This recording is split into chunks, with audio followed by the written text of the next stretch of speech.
are some interesting. Rug and Esper are the. Rug and Esper. I will take.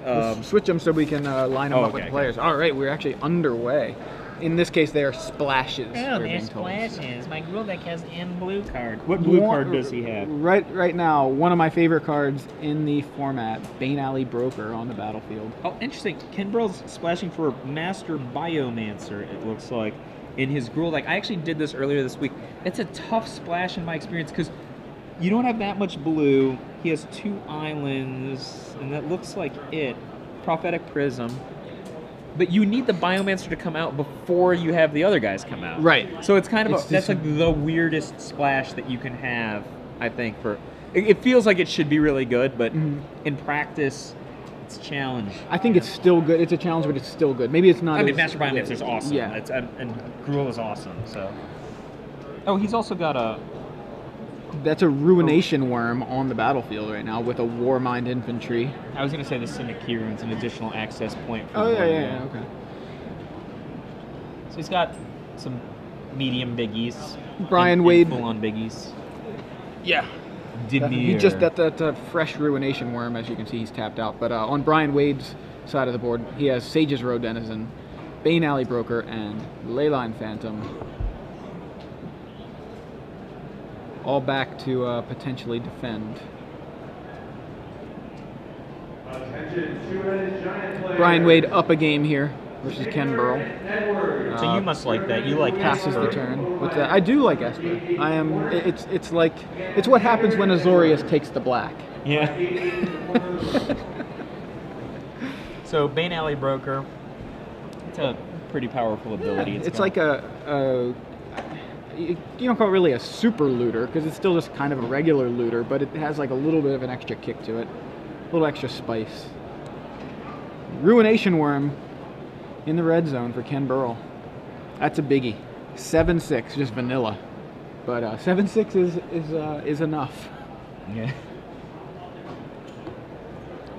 Brian looks like he's considering a double block with his Sage's Brian's got to Road look at his Denizen. hand and see what he's got, right? Like, this is a prime situation where if you don't have There he is. something awesome, you could just, lose a lot of material to a Blood Rush. Or, just the Ruination one being huge. Yeah, Nope, and there we have it a is Blood Scab Rush. Clan Charger coming down to give +2/+4. So that is a 9/10 Ruination Worm. Bane Alley Broker, I think maybe you might time to think about Yeah, you might want to look to see if there's here. something on top of the deck that you might be able to make use of. But we'll see. We have a Devour Flesh.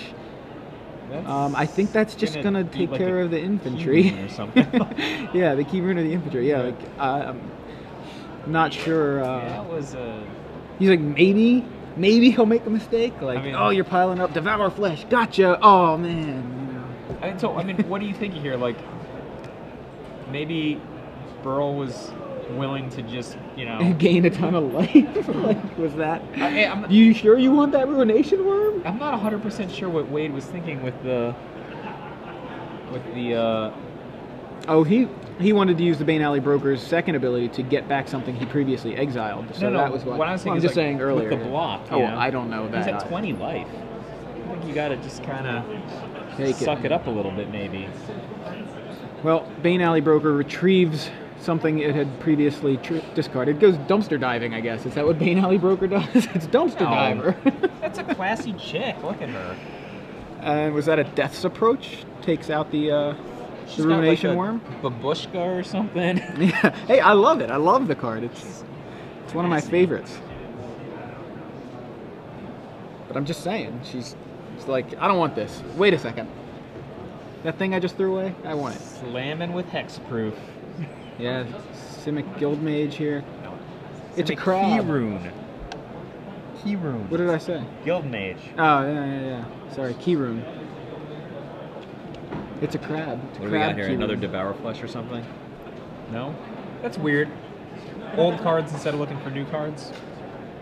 He must just, he knows what's there. He can. Yeah, I know. He knows what he wants. So Looks like maybe he was flooded earlier. Maybe he was just getting rid of lands, and now he's using it to just pick those lands back up now that he doesn't have land drops. Simic Flux Mage for Brian Wade. Interesting card in a Dimir with white deck. Why? Just because it has the word Simic on it? Because it has the word Evolve on it. I mean, it's still fine. It's still cool. You can still move counters around. It's not like it only belongs in Simic. It's just you usually see it in, you know, with alongside more Evolve creatures. It's like a 1/2 Evolve guy for 3 mana. I think it's got some play. Right. Oh, no, it does. I'm not really disagreeing. So there we have Bane Alley Broker is getting a new card for Brian. So Bane Alley Broker is an 0/3, right? Mm-hmm. There it is. Love the artwork on that too. Yeah. And Simic Keyrune becomes a 2/3. I'm surprised Bane Alley Broker hasn't thought about defense. You know? Yeah, I was wondering about that. I think it may have blocked that one turn because... Oh, Brian's still at 20. Brian's still at 20. Oh. I was wondering about that, but we started talking about the and what a the big Broker giant was doing. flyer. Not fun anymore. Yeah, and making that Flux Mage fly as well. Sapphire Drake, making creatures with a +1/+1 counter on them, gives them flying. So the Flux Mage now takes to the skies and takes a little tiny chunk out of Ken Bearl's life total.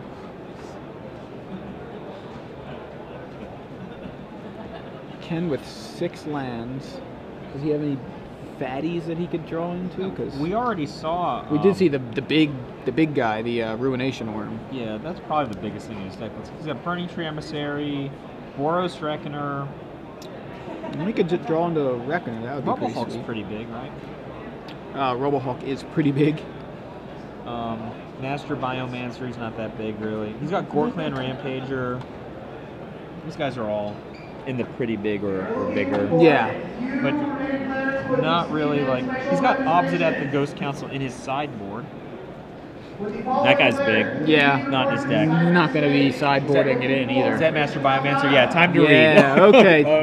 Master Biomancer. This says what? And it is a 2/4 for 4 that each other creature you control enters the battlefield with a number of additional +1/+1 counters on it equal to Master Biomancer's power, and as a mutant in addition to its other types. Master Biomancer starts off as a 2/4, so everybody comes in with 2 +1/+1 counters, unless something makes Master Biomancer bigger. Let's say, like, I don't know, you stuck a pike on it or something, and it's like huge in the front end.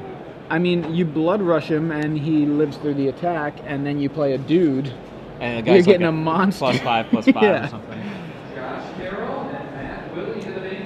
Brian Wade has a Dimir charm to swat the Biomancer, and Ken Bearl, I don't think, has a way to save it. So Biomancer goes away.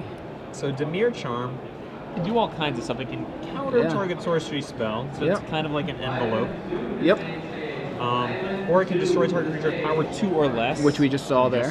Brian Wade swings in with his flyers yet again, Sapphire Drake and the Simic Flux Mage. Or it can do another thing that no one would ever do. Big chunk out of Ken Bearl's life total. 4/4 flyer and a 2/4 flyer.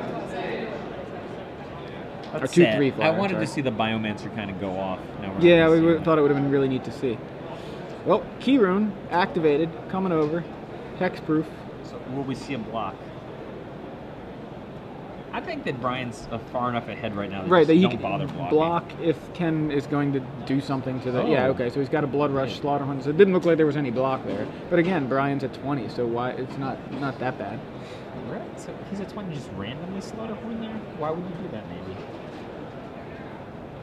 Oh, it's a pit fight. Oh, nice. So okay. Made it big enough for a pit fight. Yeah, so Slaughterhorn pumps the Keyrune and knocks Brian to 15, and then Ken follows it up with a pit fight, causing the targeting the Keyrune and the Sapphire Drake. And yeah, wow. Brian finds a Psychic Strike, which I believe he just found with his Bane Alley Broker, who was previously exiled. Yes. So, wow, that Bane Alley Broker is doing some work. A little bit. dumpster diving for the I'm Psychic not Strike. even sure how much work it's doing. Like, most of those cards are already had access to. But he had to dig. You know what I mean? They had to get them back. They were there. Brian seems to have answers for quite a bit. So I say the Bane Alley Broker is helping him out of it. In with his flyers yet Something again. big. And Cryptghast. Oh. Black So- by popular demand. Have you played with Cryptghast yet? I haven't, but Conley Woods has. Yeah. So Cryptghast, it's not that interesting, right? Just like a guy. No, it's a Cormus Bell. It's just a Wait, no, man. that's not Cormus. Cormus Bell makes your swamps a 1/1, not add the extra It's a mana. What's the one mana that? flare. What's the? Yeah, it's a mana flare. Sorry. So You know, I had that conversation already once with somebody, and I think I corrected them about Cormus Bell, and then I just made the So mistake. Cryptghast, mana flare costs 4, right? Yes. So it costs the same as mana flare. And you get a body. It's extort. Mhm. Like, it's just like, oh, and we'll just tack extort onto this because the card wasn't substantially more powerful than a card that was format defining in other formats. Because, you know, mana flare abilities have been pretty powerful in something, you know, Heartbeat of Spring, Palancron combo decks. So we have, looks like the key rune is currently being blocked by the Bane Alley Broker. I feel like Brian Wade's just got the read on Ken Bearl. Like, he doesn't block like most of the time. He's like, I think we're going to block on this one. Sure seems that way. So I think that combat just ended with nothing happening. Nobody dying. Yeah, he just has the read on him. He's got everything. Oh, we have another pit fight happening. Cryptghast is now thrown into the pit with the key rune. That's sad. Cryptghast goes away. Psychic Strike would have been sweet there. Well, he used one. Does he have more than one Psychic Strike? I'm just saying it would have been sweet. You got the deck list. I do. I'm looking for Psychic Strike. There it is. Yeah, he just has one. All right. So. All right, in with the Flyers. No. I think. Oh, No. wait. He's thinking. Oh, he's gonna loot first. Yeah, look at that. All right, what does he get? What does he get? A swamp. I'll get rid of that swamp, right? No, he kept the swamp. Swing with Flyers. What is that? 7? 6. It's a 4/4 and a 2/3. Oh, only a 2/3. Sure. He looks like he's got a Demir charm. He wants to. Oh, He wants to chase the Mind Sculpt. He wants a Mind Sculptor. Sculptor. That's my favorite. Well, he's got Ken on 5, right? So just keeping him from being able to win. He's gonna take a look and give him what the next card's gonna be a mountain. He figures. It's pretty Presumption being like Ken didn't have an answer at this point. Right. Yeah. Let's just lock the game down. Yeah. Very, mountain play it, and there it is. Yeah. So Ken Bearl falls to Brian Wade's Demir deck. With white? With white. They have a name for that. Yes, and that they name is do. Dromar. Is that what the name is? Remember the Dromar? original Esper? Dromar. The Punished? Is it the Croesus? Croesus the Purger, I think. So like the Dromar deck back in the